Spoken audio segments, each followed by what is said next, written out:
ධර්මානුශාසනාව. අද ධර්මානුශාසනාව සඳහා වැඩම කර සිටින ගරුතර දේශිකයන්න් වහන්සේ කෑගල්ල පුස්සැල්ල ශ්‍රී පුණ්‍යෝදයාරාම විහාරාධිපති පූජනීය බෙලිගල මීමුරේ ධම්මවංශ ස්වාමීන්ද්‍රයන්න් වහන්සේ. අද ධර්මදේශනාවේ දායකත්ව දීගල්ල පහළ එළ තලාව පදිංචි එල්.බී. මිලිනෝනා මහත්මිය, යක්කල බෝගමුව අලුත්ගම පදිංචි මනෝෂා මැදිවක මහත්මිය ඇතුළු පිරිස, මාවතගම ඉඟුරුවත්ත වටරැක පදිංචි නයනා හේවාපතිරණ මහත්මිය, යක්විල දඹගහගෙදර පදිංචි බී.එල්. ප්‍රේමරත්න මහතා ඇතුළු පිරිස, හලාවත සුදුවැල්ල සිසිල සෙවන පදිංචි ඒ.ඒ.පී. පරමේශ්වරී උපාසිකා මාතාව, දොරගමුව අලුත්ගම අංක 20 නිවසේ පී.එම්. සරත් බණ්ඩාර මහත්මයා. ජීවිතේ තණ්හාව නැමැති මුලාවෙන් මිදිය හැකි නම් ජීවිතේ බය, ශෝක, වේදනා රහිතය. මේ පිළිබඳවයි ගරුතර දේශිකයන්න් වහන්සේගේ අද ධර්මානුශාසනාවේ මාතෘකාව. ධර්ම ශ්‍රවණයට පෙර පන්සිල් සමාදන් වීමට නමස්කාරය කියමු. අවසරයි ස්වාමීන් වහන්සේ. නමෝ තස්ස භගවතු අරහතෝ සම්මා සම්බුද්දස්ස. නමෝ තස්ස භගවතු අරහතෝ සම්මා සම්බුද්දස්ස. නමෝ තස්ස භගවතු අරහතෝ සම්මා සම්බුද්දස්ස. බුද්ධං සරණං ගච්ඡාමි. බුද්ධං සරණං ගච්ඡාමි. ධම්මං සරණං ගච්ඡාමි. ධම්මං සරණං ගච්ඡාමි. සංඝං සරණං ගච්ඡාමි. සංඝං සරණං ගච්ඡාමි. ဒ ුතියංපි බුද්ධං සරණං ගච්ඡාමි. ဒ ුතියංපි බුද්ධං සරණං ගච්ඡාමි. ဒ ුතියංපි ධම්මං සරණං ගච්ඡාමි. ဒ ුතියංපි ධම්මං සරණං ගච්ඡාමි. ဒ ුතියංපි සංඝං සරණං ගච්ඡාමි. ဒ ුතියංපි සංඝං සරණං ගච්ඡාමි. තතියංපි බුද්ධං සරණං ගච්ඡාමි. තතියංපි බුද්ධං සරණං ගච්ඡාමි. තතියංපි ධම්මං සරණං ගච්ඡාමි.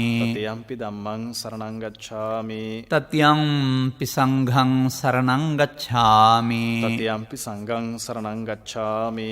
සරණාගමනං සම්පුන්නං ආම පන්තේ පානාතිපාතා වේරමණී සික්ඛාපදං සමාදියාමි. පානාතිපාතා වේරමණී සික්ඛාපදං සමාදියාමි. අදින්නාදානා වේරමණී සික්ඛාපදං සමාදියාමි. අදින්නාදානා වේරමණී සික්ඛාපදං සමාදියාමි. කාමේසු මිච්ඡාචාරා වේරමණී සික්ඛාපදං සමාදියාමි. කාමේ සුමිච්ඡාචාරා වේරමණී සික්ඛාපදං සමාදියාමි. මුසාවාදා වේරමණී සික්ඛාපදං සමාදියාමි. මුසාවාදා වේරමණී සික්ඛාපදං සමාදියාමි. සුරාමේරය මජ්ජපමා දට්ඨානා වේරමණී සික්ඛාපදං සමාදියාමි. සුරාමේරේ මජ්ජපමා දට්ඨානා වේරමණී සික්ඛාපදං සමාදියාමි. තිසරණේන සද්ධින් පංචශීලං ධම්මං සාදුකං සුරක්ෂිතං කତ୍වා ප්‍රමාදේන සම්පාදේ තබ්බං.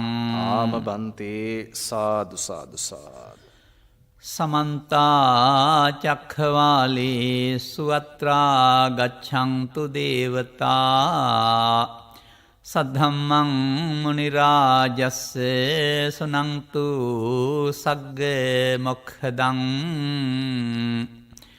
ධම්මස්සවන කාලෝ අයං භදංතා. ධම්මස්සවන කාලෝ අයං භදංතා. ධම්මස්සවන කාලෝ අයං භදංතා. සාදු සාදු. නමෝ තස්ස භගවතෝ අරහතෝ සම්මා සම්බුද්දස්ස. නමෝ තස්ස භගවතෝ අරහතෝ සම්මා සම්බුද්දස්ස. නමෝ තස්ස භගවතෝ අරහතෝ සම්මා සම්බුද්දස්ස. සාදු සාදු සාදු. තණ්හාය ජායති සෝකෝ තණ්හාය ජායති භයං තණ්හාය විපමුත්ත විමුක්තස්ස නත්ථි සෝකෝ කුතෝ භයං තී. සාදු සාදු සාදු. ශ්‍රී ලංකා ගුවන්විදුලි සංස්ථාවේ ස්වදේශීය සේවයෙහි ධර්මදේශනාවන් ශ්‍රවණය කරන සදහවර පින්නතුනි. තිලෝගුරු බුදු පියාණන් වහන්සේගේ දේශනාවල ගැඹුරු ගත් කල එය නිවෙන සැනසෙන ජීවිතයක් සඳහා. ඉන් පරිබාහිරව බුදුරජාණන් වහන්සේ කිසිවක් දේශනා කළයි කියලා අපට හිතෙන්නේ නැහැ.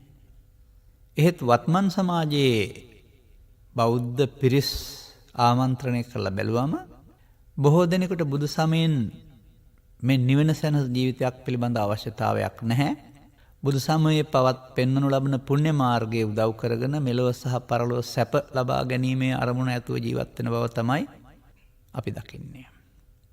අප මෙම ධර්මදේශනාවන් කරනු ලබන්නේ මේ පෘථග්ජන සීමාව තුළ ඒ බඳු ලෞකික අභිමර්ථාර්ථයන් ඉෂ්ට කර ගැනීම සඳහා පොරබදන අය සඳහා නෙවෙයි.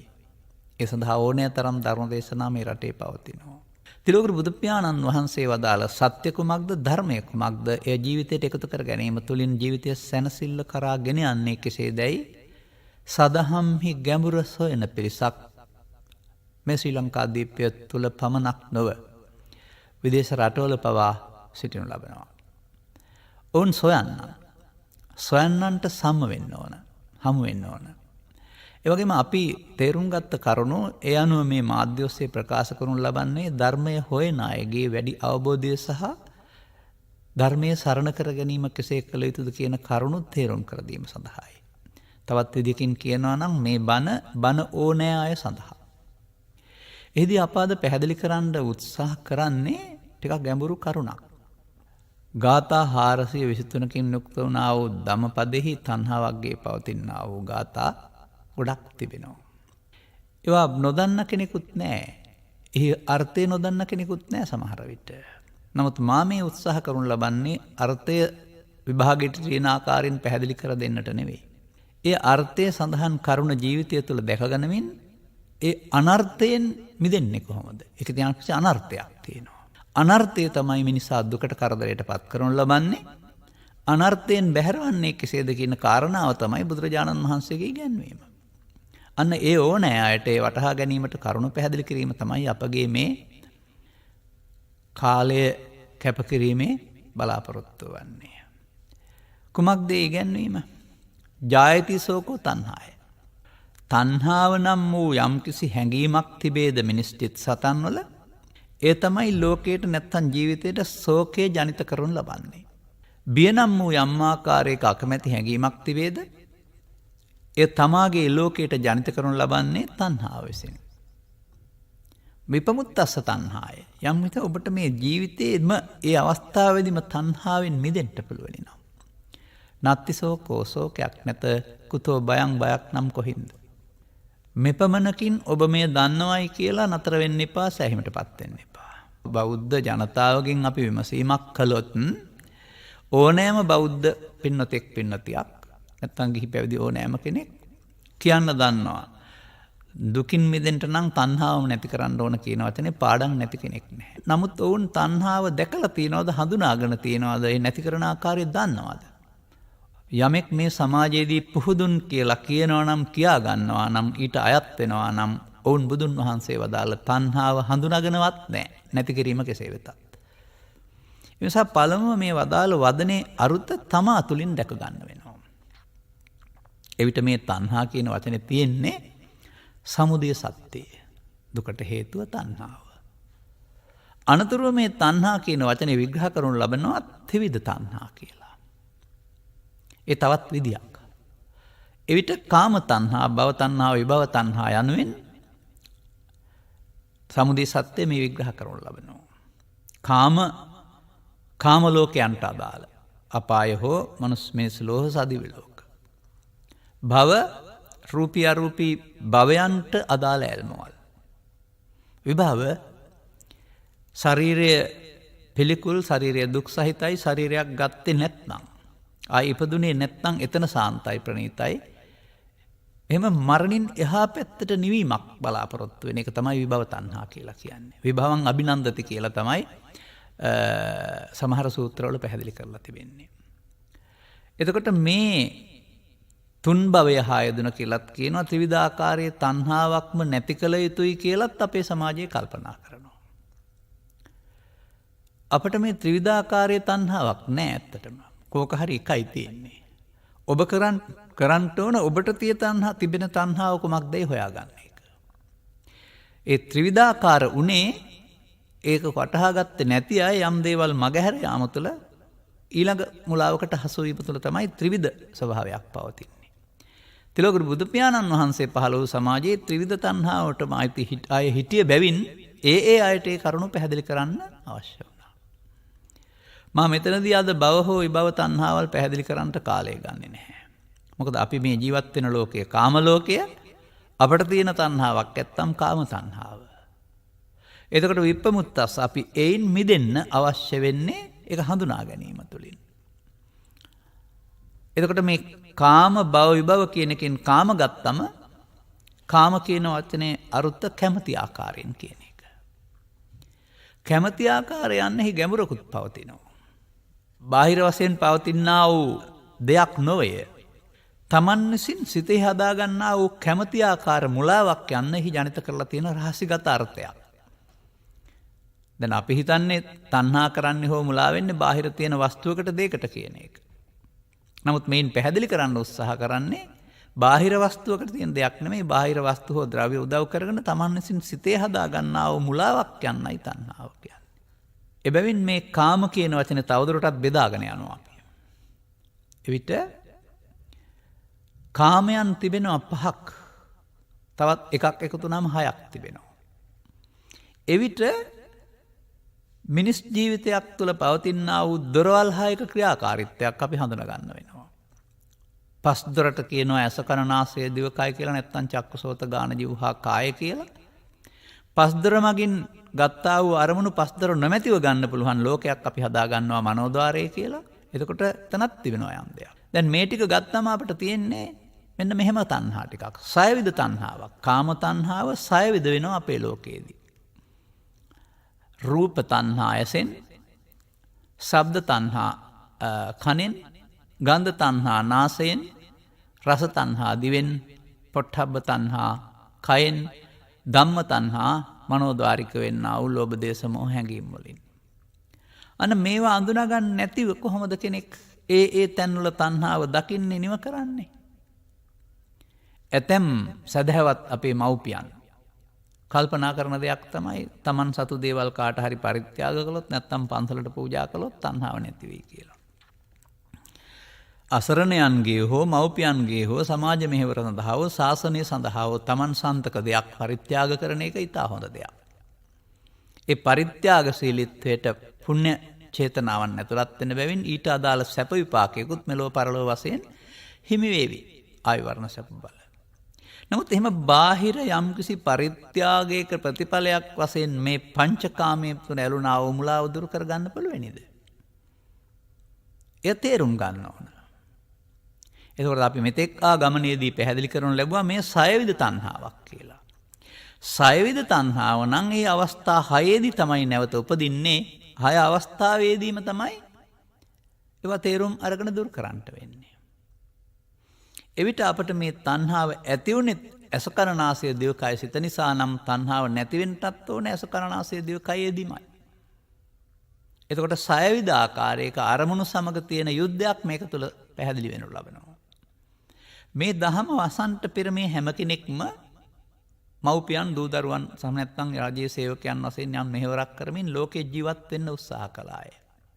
පුද්ගලයන් වශයෙන් ජීවත් වෙන්න උත්සාහ කළාය.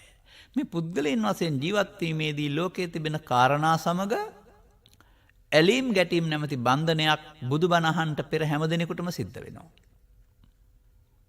අපි එකට කියනවා ලාභ අලාභ සැප දුක් නින්දා ප්‍රශංසා කියලා 8ක් කියලා. මේ 8 කෙරෙහි අපි ඇති කරගන්න ආකල්පය තමයි 4ක් මගේ ළඟ තිබුණාවේ ඉතුරු 4 මට අවශ්‍ය නැත. ඇලීම සහ ප්‍රතික්ෂේප කිරීම. මේ අවශ්‍ය නැත කියන එකේ තිබෙන්නේ ඇලීම, තිබුණාවේ කියන එකේ තිබෙන්නේ ඇලීම. එතකොට මේ ආකාරයෙන් ගත් කල බාහිර ලෝක ස්වභාවය සම කටයුතු කිරීමේදී තමන් සිදුවෙන සිද්ධීන් වල තිබෙන්නා වූ සිදුවෙන ස්වභාවය ඉක්මවා යමින් තමන්ට කැමති ආකාරයකට තෝරා ගැනීමක් කරනු ලබනවා. මෙන්න මේ තෝරා ගැනීම තුළ ඊළඟට මම කතා කරපු වචනේ මම ගන්නවා මෙන්න මෙහෙම. රූප තණ්හා, ශබ්ද තණ්හා, ගන්ධ තණ්හා, රස තණ්හා, පොට්ටබ්බ තණ්හා, ධම්ම තණ්හා. දැන් රූප තණ්හා කුමක්දයි නොදැන, ශබ්ද තණ්හා කුමක්දයි නොදැන, ගන්ධ තණ්හා කුමක්දයි නොදැන කෙනෙකුට ඒවා නැති කරන්න පුළුවනිද? දන්නේ නැති හැම කෙනෙකුගේම සිදුවෙන්නේ මේ රූප තණ්හා, ශබ්ද තණ්හා කියන දේවල් ළමා කාලයේ සිට මහලු කාලය දක්වාම වැඩෙන එකයි. මම උදාහරණ ඉදිරිපත් කරලා තියෙනවා සමාජයට. ගෙදර ඉන්න සුරතල් දරුවෙකුට තාත්තා හෝ අම්මා වැඩ ඇරිලා ඉන්න ගමන් ගෙනත් දෙනවා මාරු කාසියක් 5 හෝ 10. නිරන්තරයෙන් මේ කැටේට මේ මුදල් බහලන්නේ නම් කැටේ මුදල් වල අයික්‍ය එන්නට ඉහළ යනවා ඇරුණාම අඩු වෙන්නේ නැහැ. බහලන බැවින් නැවත නැවත අයික්‍ය ඉහළ යනවා. අන්නේ වගේ බුදු සමයේ ගැඹුරු වටහා නොගෙන ජීවත් වෙන්න යාමේදී මේ තණ්හා කියන මූලයන් මේ අරමුණු ගැනීම තුළ නිරන්තරයෙන් වැඩෙනවා. බණ තේරෙන්නේ නැති තාක්කල් වැඩෙනවා. ඒක තමයි වැදගත්ම දේ. මේ වැඩෙන පැත්තට අපි කියන්නේ අනුසෝතගාමී කියලා. නමුත් බයසෝක වේදනාවලින් මිදෙන්න නම් දැන් මෙතන සඳහන් කරනු ලබනවානේ තණ්හාය විප්පමුත්තස්ස කියලා. ඒ තණ්හාව නැති විට ශෝකයක් බයක් නැත. දැන් තණ්හාව නැති කිවට පූර්ණ වශයෙන් එක් තණ්හාවක් වශයෙන් ගන්න එපාය.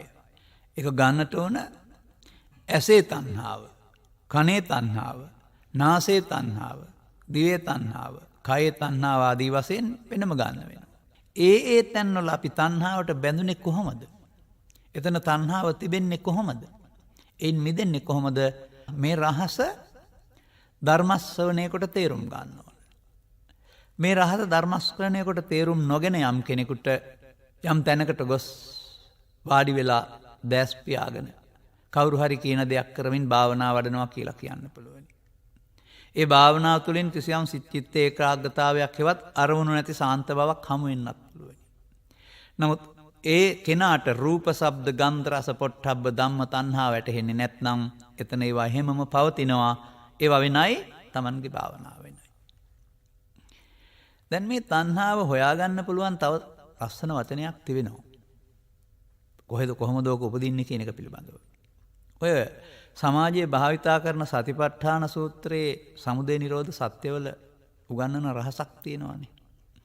භාවිතා නොකලාට. අන්න එවිට තමයි ඔය සාමාන්‍ය පුද්ගලයින් බාහිර දේවල් පරිත්‍යාගය තුළින් තණ්හාව නැති කරන්නට හිතුවට එහෙම උපදෙස් දුන්නට ඒක වෙන්නේ නැහැ කියන රහස තේරුම් ගන්න පුළුවන් වෙන්නේ. ඒ ක්‍රියාකාරකම් වල කිසි වරදක් දෝෂයක් අප දකින්නේ නැහැ. නමුත් මේ ආධ්‍යාත්මික ගවේෂණයේදී මෙන්න මෙහෙම රහස් තියෙනවා ඉගෙන ගන්න. චක්ඛු ලෝකේ පිය රූපං සාත රූපං එත්තේසා තණ්හාය uppajjamaano uppajjati නිවිසමානෝ නිවිසති එත්ත පහීයමානෝ පහීයති.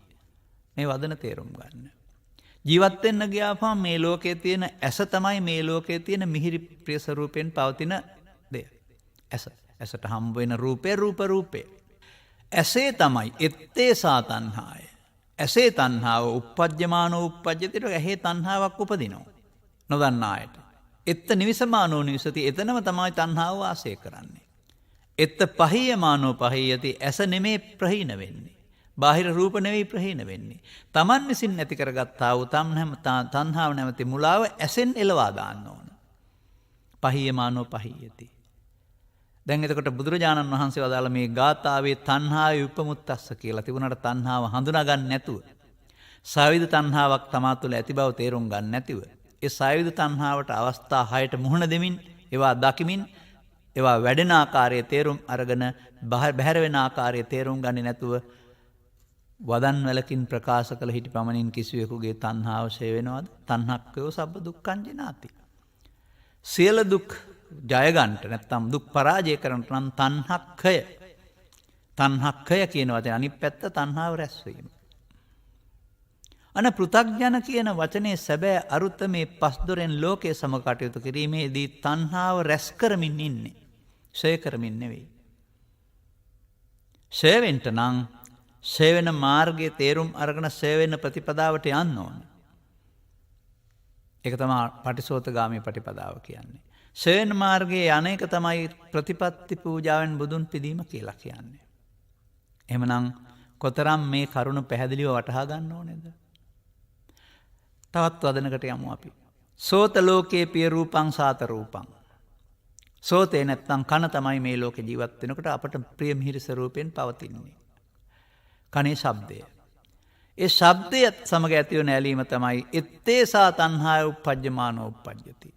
ශබ්දය පිළිබඳ ඇලීම ශබ්ද තණ්හාව උපදිනවා. එත්ත නිවිසමානෝ නිවිසති.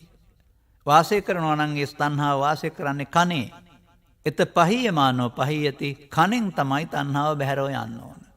මේ කරුණු තේරුම් ගන්න නැතිව කොහොමද මේ දේවල් නැති කරන්නේ? කොහොමද කෙනෙක් භාවනා කරන්නේ? අන්න එයයි මට තියෙන ගැටලුව. කෙනෙකුට භාවනා කරන්න පුළුවෙන්නේ. ඒ තණ්හක්කය සබ්බදුක්ඛං ජිනාති මාර්ගය වෙන්නේ නැහැ. ඒ ජීවිතෙන් පලා යාම, ඒ දුකින් පලා යාම, එය දුවන්නන් වාලේ දීමක් බොහෝසෙනා දෙනා කරන වැවින් කිරීම වැනි සරල කාරණයකට කොටු වෙනවා ඇරුණාම කල යුත්තේ දන්නේ නැහැ. මේ බැවිනුයි මේ සමාජයේ විශේෂයෙන් දැනගත යුත්තේ පළමුව ධර්ම ශ්‍රවණය. ධම්ම අවබෝධය. දෙවනුව මේ මාර්ගයට යන්න ඕන. මම මේ සමාජයට කියලා තිබෙනවා අපේ සිංහල සංස්කෘතිය පුරාම පවතින ස්වභාවයෙන් සකස් වන වදනක්. නරකද දැන් බණක් භාවනාවක් කරගත්තොත්. සියලු දෙනාම මේක කියන්නේ බණක් භාවනාවක් කරගත්තොත්. කවුරුත්ම මේ රටේ මම අහලා නැහැ භාවනාවක් බණක් කියලා මේ භාවනාව මුලට දාලා බණ පස්සට දානවා. ඒ බණ කියන වචනෙන් කියවෙන දේ මා සමාජයට කියලා තියෙන්නේ මේ දුකින් අත මිදීමේ ප්‍රතිපදාව අනුගමනය කරන හැටි කියලා දෙන එක තමයි බණ කියනවායි කියලා කියන්නේ. එතකොට ඒක වැටහුණු පුද්ගලයාට වැඩෙන හැටි තේරෙනවා, ඉන් අත මිදෙන හැටි තේරුම් ගන්න පුළුවන්. දැන් සෝත ලෝකේ පිය රූපං සාත රූපං වගේ අනිත්ව විස්තර කරන්නේ නැහැ මම. ගාන ජීවහා කාය මන කියන අනිත් හතරටත් ගන්න. ඒ තැන්වල තමයි තණ්හාව උපදිනවා නම් උපදින්නේ, වාසය කරනවා නම් වාසය කරන්නේ, නැති වෙනවා නම් නැති වෙන්නේ. අන්න ජායති සෝකෝ සෝකේ උපදින්නේ. එහෙමනම් කුමක් නිසාද? රූප, ශබ්ද, ගන්ධ, රස, පොට්ටබ්බ ධම්ම තණ්හා වලින් එකක් නිසා. බය උපදින්නේ ඒ නිසා. දැන් බුදු සමයේ හොඳ වචනයක් මේක. තණ්හක්කය සබ්බ දුක්ඛං ජිනාති. තණ්හාවමයි නැති කරන්න ඕන. දුකට හේතුව තණ්හාව. මේවා සමාජයට පාඩම්. පාඩම් වුණාට තමා විශේෂයි මේක තිබෙන තැන දන්නේ නැත්නම් ඒ පාඩමක් පමණයි. අන්න අපිට මේ කරුණ පැහැදිලිම කරන්න වෙලා තිබෙන්නේ තමා විශේෂයි මේක උපදින ආකාරය තේරුම් කර දීමයි. දැන් මෙතන තව ඉගෙන ගන්න ඕන කරුණක් තිබෙනවා. ඔය තණ්හා කියන වචනේ පාවිච්චි කළාට රූප, ශබ්ද, ගන්ධ, රස, තණ්හා කියන වචනේ පාවිච්චි කළාට වුණත් මේක වැටහෙන්නේ නැහැ.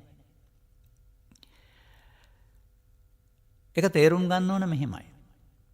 බුදුරජාණන් වහන්සේගෙන් රාද භික්ෂුන් වහන්සේ හෝ වෙනත් භික්ෂුන් වහන්සේ නමක් මේ පිළිබඳව විමසනවා. ස්වාමීනි තණ්හාව කියලා කියනවා. කුමකටද තණ්හාව කියලා කියන්නේ? නැත්තම් ස්වාමීනි මම කියලා කියනවා. කුමකටද මම කියලා කියන්නේ? ඒ විස්තරවල පවතින්නේ තණ්හාවටමයි මම කියන්නේ. ලෝභයටමයි මම කියන්නේ. ද්වේෂයටමයි මම කියන්නේ. වෛරයටමයි මම කියන්නේ. මමයි තණ්හාවයි දෙකක් නොවේ. අනේක තේරුම් ගන්න ඕන. තණ්හාවමයි මම කියන්නේ. එවිට මම යනු මම කියන අකුරු දෙක හෝ මම කියන ශරීරය නොවේ. අන්න අපි ඇසට රූපය බලන විට රූප තණ්හාවෙයි මම ඉන්න ඕන. කනට ශබ්දය අහන විට ශබ්දයේයි මම ඉන්න ඕන. නාසයට ගන්ධය ලැබෙන විට මුලා වෙනවා නම් ගන්ධයේයි මම ඉන්න ඕන. රසයට මුලා වෙනවා නම් රසය තුලයි මම ඉන්න ඕන. ගන්ධයට මුලා වෙනවා නම් නැත්නම් පොට්ටබ්බේට මුලා වෙනවා නම් එතනයි මම ඉන්න ඕන. මනෝද්වාරික අරමුණු හට ගන්නවා නම් ඒ ලෝභ, දේශ, මොහොලයි මේ මම ඉන්න ඕන. එතකොට මම එක්කෙනෙක්ද? සයාකාර අරමුණු ගන්නා විට මමවල් 6ක් මමත්වල් 6ක්. මේ මම හඳුනා ගන්නට බැරිවීම තමයි අපේ බෞද්ධයින්ට සිදුවී තිබෙන විශාල මුලාව. තිලෝගුරු බුදු පියාණන් වහන්සේ වදාළ පරිදි මම හඳුනා ගන්න නැතිව සරල ආකාරයකින් මම නෑ කියන උත්තරයක් ගන්නවා තර්කයක්. ඔබත් මේ අසා ඇති. නැත්නම් ඔබටත් මේ එහෙම වැටහි ඇති තේරුම් ගන්න. මේ සමාජය නිකමට කියන්නේ නැද්ද මේකේ මම කියලා කෙනෙක් නෑ කියන වචනේ. නමුත් මම කියන මුලාව නැත්තේ සම්පූර්ණයෙන්ම බුදුන්ට හෝ රහතුන්ට. සෝවාන් සකෘදාගාමි අනාගාමි අයටත් තවදුරටත් මමත්වයේ මුලාව ටිකක් පවතිනවා. ඒක මුලාවක්. එහෙනම් වචනෙන් මම නෑ කිව්වට හරියන්නේ නෑ. මාර්ගඵලාභී නොවනවා නම් මේ මම කියන මුලාව තමයි මේ ලෝකේ අවුල් ඇති කරන්න ඔබේ ඇතුළත තිබී මතුවට එන්නේ. බුදු සමයෙන් තණ්හාව ඡය කිරීම යනු මම මරා දැමීමයි. පස්දොරේ අරක්ගෙන සිටින්නා වූ මේ මම නැමැති යක්ෂයා ඒ තැන් වලින් එලවා දැමීමයි බුදු සමයෙන් කරනු ලබන්නේ. යක්ෂයා කරදර කරනවානේ ගෙදරට ආපුවම ජීවිතයකට. තොইল පවිල් කරලා යක්ෂය එලවා දාගත්තාම සාන්තයි කියනවා, සැනසිලිදායකයි කියලා කියනවා. ඒ වගේ ජීවිතයේ සැනසීම හොයන මිනිස්සුන්ට තණ්හාව නැමැති යක්ෂයෙක් රිංගලා මේ පස්දොර ගාවට වද දෙනවා. අල්ලගන්න මන්ත්‍රය දන්නේ නැහැ කවුරුත්. තිලෝගුරු බුදු පියාණන් වහන්සේ තමයි ඒක ඔය අනිත් සමාජයේ තියෙන ඕංග්‍රින් කට්ටු කියන මන්ත්‍රයක් නෙමෙයි, මන්ත්‍රය කියන වචනේ මම පාවිච්චි කළාට. ඒකට බුද්ධ මන්ත්‍රයක් තියෙනවා. මේ හතුර අල්ල ගන්න ආකාරය. ඒ තේරුම් ගැනීම නොවේද ධර්ම ශ්‍රවණයේ වියුත්තේ. අනේ අපි මේ කරුණ පැහැදිලි කිරීමේදී බලාපොරොත්තු වෙන කරුණ. එවිට අපි මේ මම ඉන්නේ කොතනද කියන එක තවදුරට හොයන්න ඕන. මා අසා තිබෙන දේවල් ඔබට කියන්නම්. ඇතැම් අය ශරීරයේ කොටස් 32කට බෙදනවා. බෙදලා සිතින් එක සම්මර්ෂණයක් නැත්තම් හිතීමක් කියලා කියනවා. කෙස් වෙනම ගන්නවා, ලොම් වෙනම ගන්නවා, නිය වෙනම ගන්නවා. 32 වෙන වෙන කොටස් වලට බෙදාගත්තාම මේ පමණනේ ශරීරයේ තියෙන 39 කියලා. ඒ එකකවත් මම කියලා කෙනෙක් නැත්තම් මේ ශරීරයේ මම කියලා කෙනෙක් නෑ කියන උත්තරයක් ගන්නවා. බැලු බැලමට හරි. නමුත් විශාල මුලාවක්. ඒක විඥාණයෙන් හදාගත්ත උත්තරයක් කරුණා බුදුරජාණන් වහන්සේ වදාළ මම නෑ කියන එක නෙවෙයි. මෙන්න මෙයයි අපට මෙතනින් මිදෙන්න බැරි කරුණ. දැන් බලමු අපි.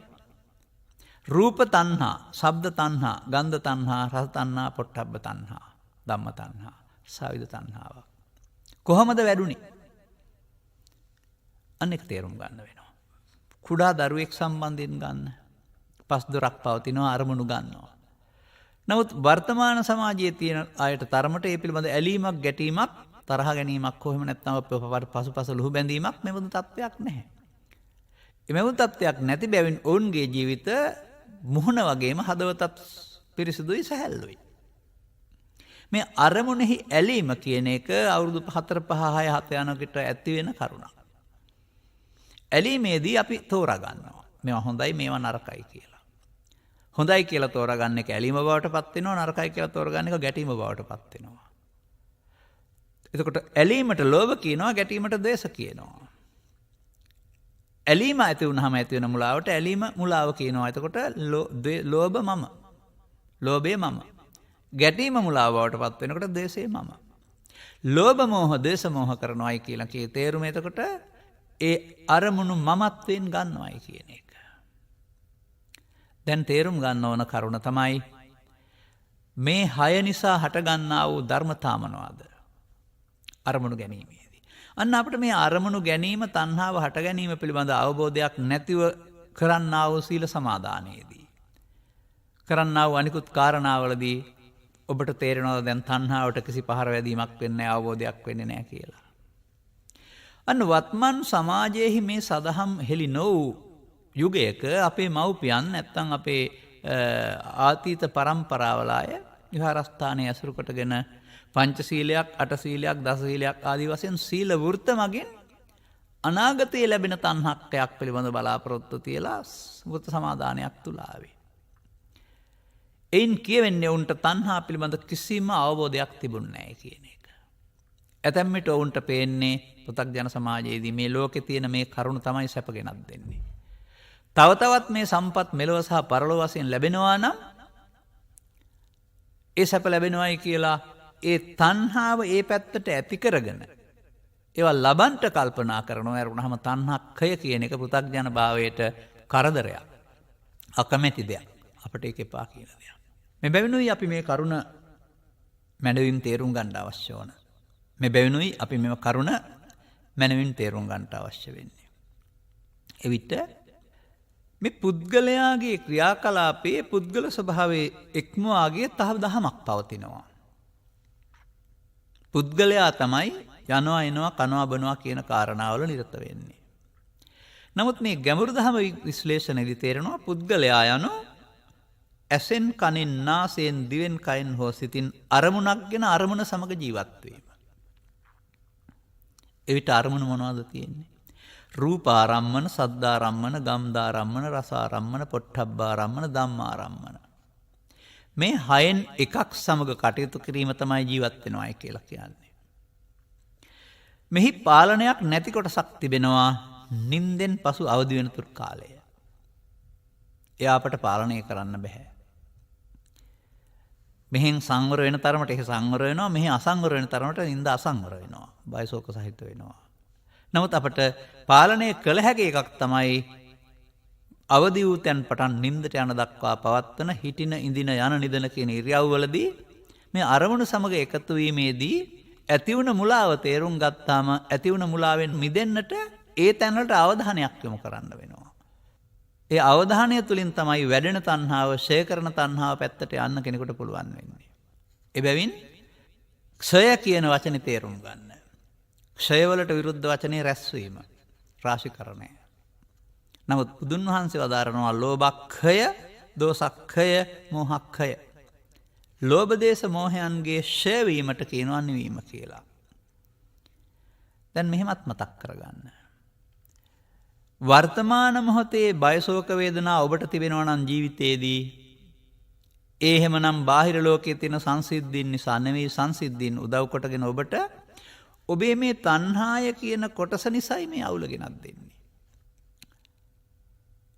එවිට ඔබට ඔබේ ශරීරයේ ජීවිතය තිබියදී මේ තණ්හාය කියන වචනට අයිති කොටස එයින් ඉවත් කරගන්න පුළුවන්කමක් තිබෙනවා. ඒ ඉවත් කරගන්න පුළුවන් කොහොමද, වැඩෙන්නේ කොහොමද කියන මේ කරුණ තමයි බුදුරජාණන් වහන්සේගේ ධර්ම දේශනාවල අඩංගු වෙලා තිබෙන්නේ. එවිට මම දකිනවා තවත් පැත්තක්. ඇසට රූපය හමු වෙනවා. එවිට ඇසේ රූපය අර කිව්ව ආකාරයට ප්‍රිය මිහිරි ස්වරූපයෙන් හඳුනා ගන්නකොට අපි ඒකට කියනවා සැප දුක් උපේක්ෂා වේදනා කියලා. සැප දුක් උපේක්ෂා වශයෙන් හැඳිනීමටම කියනවා සංඥාව කියලා. සැපයට ඇලීම සහ දුක්වලට ගැටීමට කියනවා සංඛාර කියලා. මෙසේ ඇසට හමු වෙන රූපයක් මුල් කොටගෙන වේදනා සංඥා සංකාර හට ගන්නා ආකාරයේ එලස හඳුනා ගැනීමට කියනවා විඥාන. ආපහු තණ්හා හඳුනා ගැනීමේදී අපට ඇස නිසා හට ගන්නා වූ රූප වේදනා සංඥා සංකාර පහක් පිළිබඳව හොයන්න වෙනවා නේද? අනතුරුව මේ ආකාරයෙන්ම ඇසෙන් කනට අරමුණ මාරු වුණොත් කන නිසා හමු වෙන රූපයට කියනවා ශබ්ද රූපය. ශබ්ද රූපයේ සැප හෝ දුක් හෝ උපේක්ෂා වශයෙන් මිහිරි හැමිරි වශයෙන් විඳිනකට කියනවා වේදනාව. ඒ සැප දුක් වශයෙන් හැඳිනීමම කියනවා සංඥාව. ඒ සැපට ඇලීම සහ දුකට ගැටීමට කියනවා සංඛාරය. ඒ සිදු වන ආකාරය දැන ගැනීමට කියනවා විඥානය. දැන් බලන්නකෝ. ඇස නිසා, කන නිසා, නාසය නිසා, දිව නිසා, කය නිසා, නොයසේ නම් සිත නිසා රූප වේදනා සංඥා සංකාර විඥාන කියන ස්කන්ධ පහක් ඉපදීම නැසීම නොවේද සිදුවන්නේ ජීවත් වීමේදී. අපට තිබෙන්නේ මව් කුසින් බිහි වී ජීවිතාවසානයේ සිදුවන එක මරණයක්. අභිධර්මයේදී පවතින්නේ ක්ෂණයක් ක්ෂණයක් පාසා පස්දොර නිසා හටගන්නා වූ පස්දොරෙන් අරුණ රසයෙන් විඳ මිය යන්නා වූ ක්ෂණික මරණයක්. මේ මරණයට බුදුන් වහන්සේ වදාරන්නේ ස්කන්ධයන්ගේ ඉපදීම මැරීම. මොහොතක් මොහොතක් පාසාම ස්කන්ධයෙන් ස්කන්ධයට, ස්කන්ධ පංචකයෙන් පංචකයට ඉපදීමක් මැරීමක් පවතිනවා. ඒ ඉපදීම මැරීම අපට ලැබෙන භාග්යක්. නමුත් එය අල්ලා ගත්තිට ඒක භාග්‍ය වෙනට අභාග්‍ය බවට පත් වෙනවා. මෙබැවින් මේ අරමුණු රසයේ විඳීමේදී විඳලා ඉවර කරන්න බැරුව යලිත් විඳින්න ඇත්නම් කියන අදහසකින් විඳීමේදී. ඇලීමේදීත් එහෙමයි ගැටීමේදීත් එහෙම. ගැටීමේදී නම් ඔහුට පරිහුගෙන් පලි ගන්නට ඇත්නම්, ඔහුට රිදවන්න ඇත්නම්, ඔහුට එකට එක කරන්න ඇත්නම් කියන ප්‍රතික්‍රියාවක් සඳහා අදහසක් දැරීමේදී. අර ඇති වී නැති වෙන ස්කන්ධ පහ එහෙම ඇති වෙන්නේ නැති වෙන්නේ නැහැ. නැති වෙනකොට නැති වෙන්නේ යලිත් හටගන්න හේතුවක් ඉතුරු කරලා. පංච ద్వාරයටම එසේමයි. අරමුණු රසය විඳීමේදී අරමුණු රසය සමග ඇලුනොත් හෝ ගැටුනොත් අවසන් වෙන්නේ නැහැ. යලිත් එබඳු අරමුණු රසයකට ඇලෙන්ට ගැටෙන්ට ඕනෑකම චිත්තසංතානගතව උපදිනවා නිදිගත් සිත කියලා අපි එකට කියනවා. ඒකට කියනවා තණ්හා අනුසය. තණ්හා අනුසයෙන් තමයි ඇහැට තණ්හාව හටගන්නේ. ගොයම් ගසක් සැදී පළදරා පැසී ගස මිය යනවා. ආයේ ගස පැල කරන්න බෑ. නමුත් ගස මිය යන්නේ යලිත් එබඳු ගසක් ඇතිවීමට හැකියාවක් බීජය තුළ රෝපණය කරලා. අවිඥානික වස්තුවල පවා මේක සිදු වෙනවා. අරමුණු කෙරෙහි ඇලීමෙන් ගැටීමෙන් යුක්ත වීමේදී අරමුණු මිය යන්නේ එබඳු ලෝභයක්, දේශයක්, මෝහයක් හටගන්ට අවශ්‍ය හේතුව හිත තුළ අවකාශ කරලා. කර්ම බීජ කියනවා මේකට. කර්ම රැස් කිරීම කියලා කියනවා. අන්න මේ අපිට අරමුණු රසය තුළ සිදුවෙන දේ තමයි මෙසේ මේක අවසන් වීමකින්තරව යලි හට ගන්න පුළුවන් විදියට හේතු ඉතුරු වෙන එක. ඒක නිදිගත් සිත කියනවා. ඒකට තණ්හානුසය කියලා කියනවා. පඨම සහ ဒုတိ ය භික්ඛු සූත්‍රවල සඳහන් කරනු ලබනවා මෙසේ අරමුණු රසය විඳීම තුළ යංකෝ භික්ඛවේ අනුසේති. කිසියම් අරමුණු රසයක් විඳලා අවසන් කරන්නේ නැතුව අනුසය ඉතුරු කරයිද? මේ පෘථග්ජනයා අරමුණු රසය විඳීම තුළ කරන දේ. තේන සංකං ගච්ඡති. ඒ අනුසය වශයෙන් තියපු එකෙන් තමයි දුක නැත්තම් මම හටගන්නේ. ඔබ බුදු සමය ඉගෙන ගන්න වදනක් තමයි පුනබ්බව. පුන නැවත භවවීම. අපි කල්පනා කරන්නේ පුනර්භවය කියලා මේ ජීවිතයෙන් එහා පැත්තට හට ගැනීම පමණක් විතරයි. ඇයි මේ රූප වේදනා සංඥා සංකාර විඥාන ස්කන්ධ පංචක ඇති වී නැති වෙන විට ඉහෙට හෝ අනිද්දා හෝ ආදී වශයෙන් තැබූ දේවල් නැවත හට ගැනීම පුනර්භවයක් නෙවෙයිද? තැබූ නිසයි නැවත හටගන්නේ. බුදු සමයෙන් උගන්වන්නේ පුනර්භව නැති කරන්නට. නැවත හට ගැනීම නවත්තන්නයි කියලා. නැවත හට ගැනීම නවත්තන්නට නම් තියෙන එක නවත්තන්න ඕන. වෙන මොකක්වත් නැහැ. තැබුවොත් නැවත හට ගන්නවාමයි.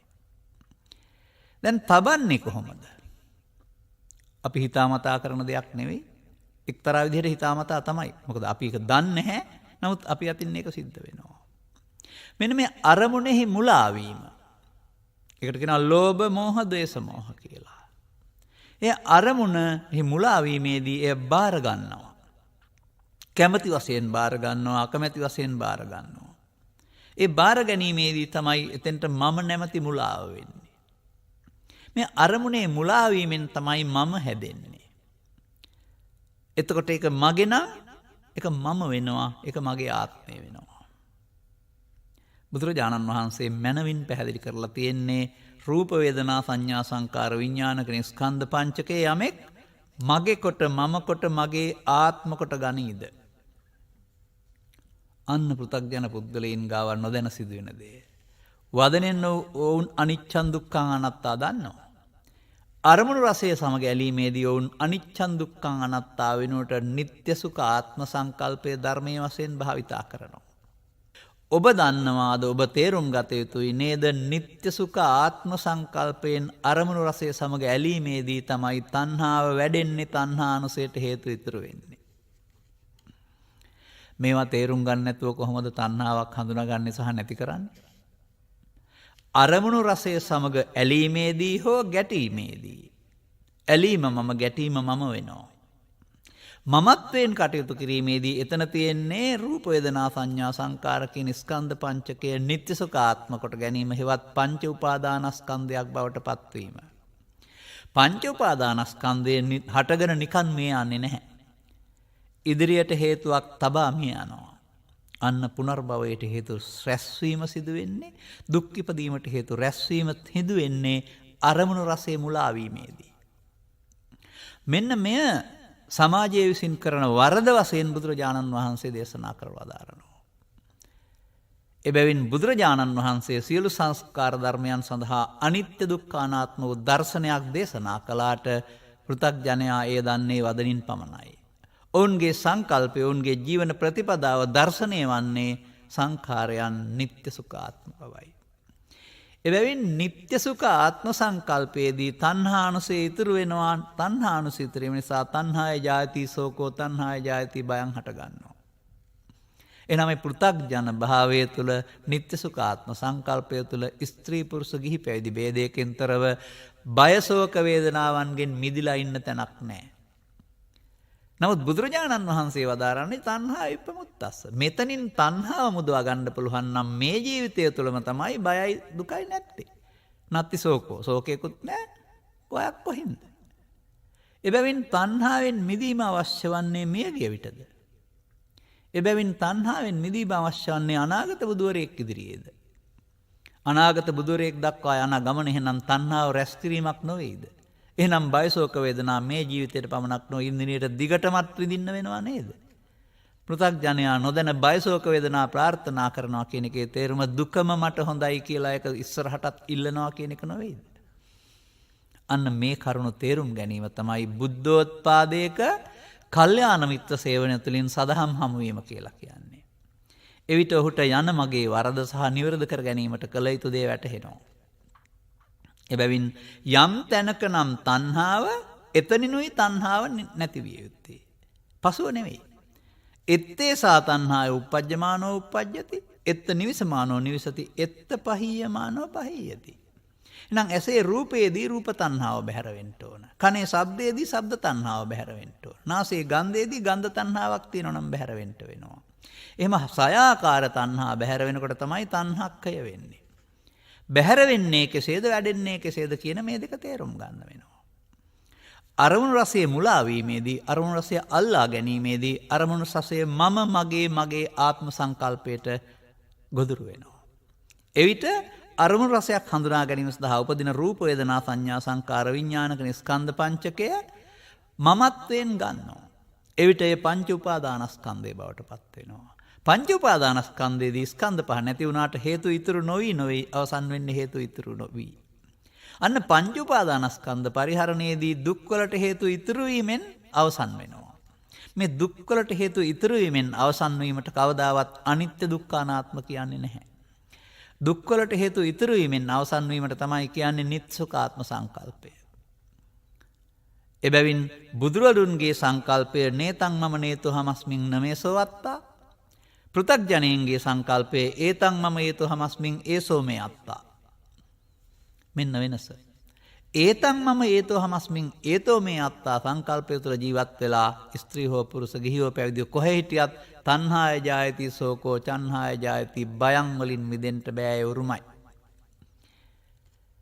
ඒතං මම ඒතෝ හමස්මින් ඒසෝ මේ අත්තා සංකල්පයේ වැරද්ද තේරුම් අරගෙන තම තමන්ට පෞද්ගලික ජීවිතයේදී ඒ වෙනුවට එතෙන්ට නේතං මම නේතෝ හමස්මින් එනිසෝ මේ අත්තා සංකල්පයේ අරුත ආදේශ කරන්නට පුළුවනි නම් එවිට තණ්හාව වැඩිම වෙනුවට තණ්හාව ෂය කිරීම ආරම්භ වෙනවා.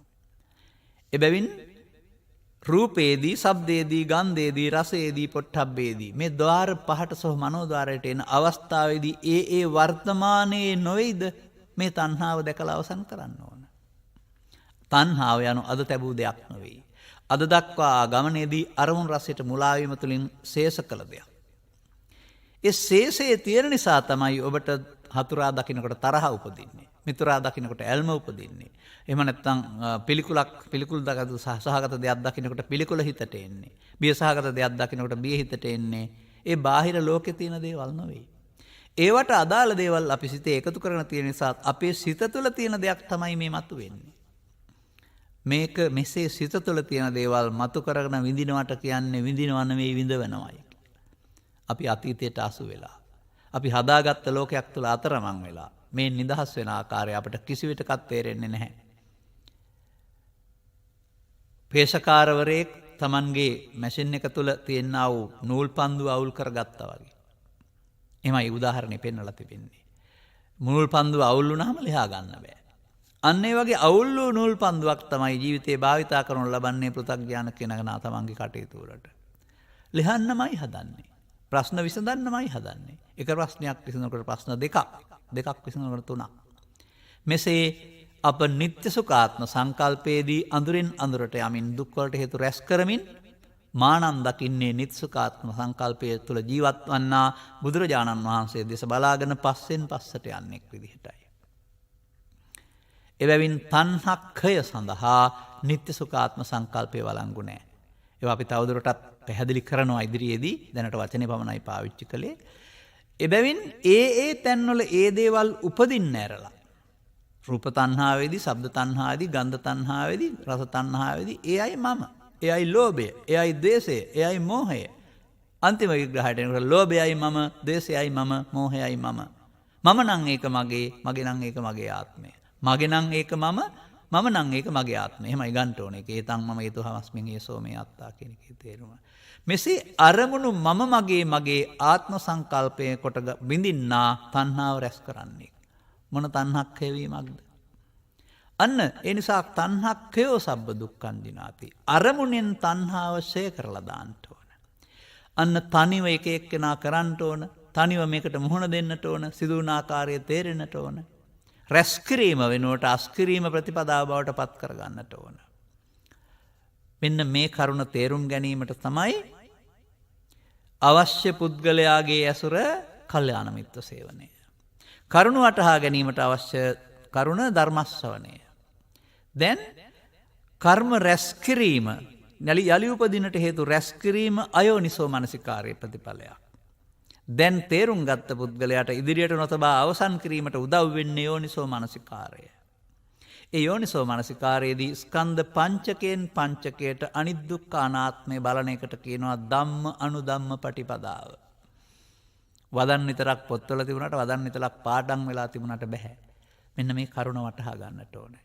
ඒ වටහා ගැනීමේදී තමයි ඔබට මේ ජීවිතය තුළම මේ තමන්ට වද දෙන සතුරා බාහිර ලෝකයේ නෙවෙයි පවතින්නේ තමන්ගේ සිතේ තියෙන කෙලසන ස්වභාවය. ඒ සතුරා වෙන කවුරුවක් නෙවෙයි විවිධ ඉරියව් වලින් පෙනී සිටිනා වූ මමත්වය.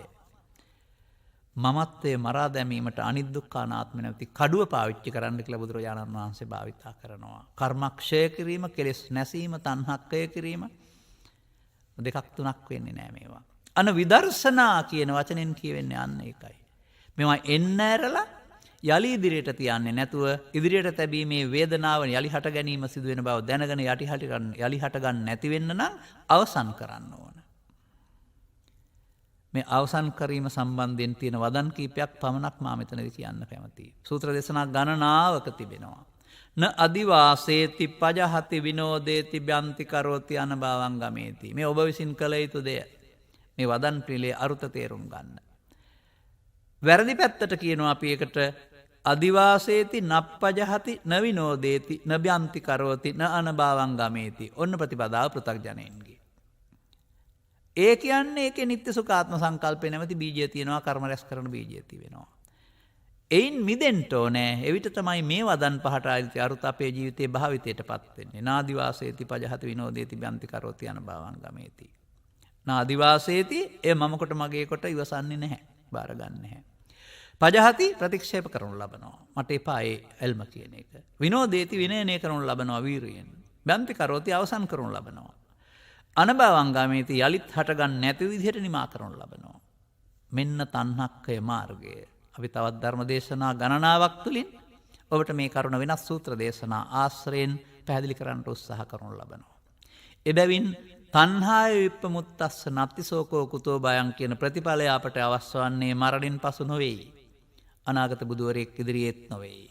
වර්තමානයේ යම් තැනකද තණ්හාව ඒ නිසා නම් බයසෝකය හටගන්නේ එතනින් තණ්හාව ඉවත් කරන්න පුළුවන් නම් බයසෝක නැති ජීවිතයත් මේ ජීවිතය තුළයි. බුදුරජාණන් වහන්සේ වදාළ කාලයකට අයිති නැති අකාලික වූ සදහම්, නෛර්යානික සදහම් කියන මේ දහම කියන කොටස ඉතා පුංචි දෙයක්. ඒ පොතේ තිබෙනතුරු අක්‍රියයි. ඒ විභාගට ලියනතුරු සක්‍රිය වන්නේ නැහැ.